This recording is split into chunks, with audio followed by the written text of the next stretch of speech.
Coach, how do you change offensively? How do you change your approach to the game with Scott no longer in the lineup? Well, obviously, Mustafa Farrakhan's the guy that we really got to take care of defense on the defense side. We've been trying to establish those inside guys, Cam and Daniel, and it's something that we're going to continue to do. I think Cam, it's hit or miss with him how his legs feel. If his legs are good, then he's pretty strong around the basket.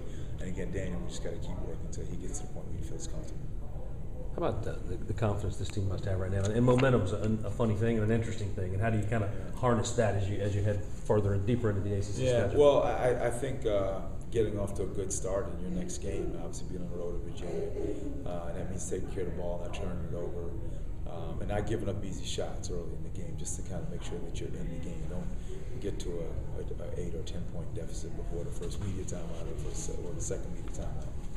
Is Daniel starting to remind you a little bit of Luke Schensler? No, he's a little different. I think Daniel's a more athletic kid. Luke is a very, very gifted offensive player in terms of passing and feel for the game. Daniel has that feel, but he's not as good as Luke. Now, defensively, he's probably better. Rebounding-wise, he's better. And I think offensively, he'll be a better one-on-one player in the post eventually. He's not there yet, but eventually.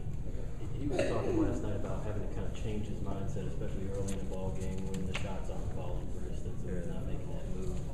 Just talk about that transition that he's had to go through. It's part of him growing as a player.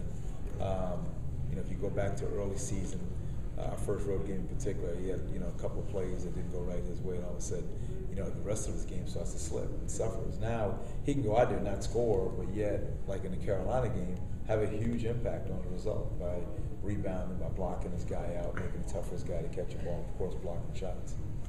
Farrakhan's always been a capable scorer, but now it looks like he's going to the boards a lot more. Yeah. What do you have to do to keep him off the board? It's going to take an incredible physical effort. We talked to the guys right after the game about getting their bodies ready because they're so good on the perimeter.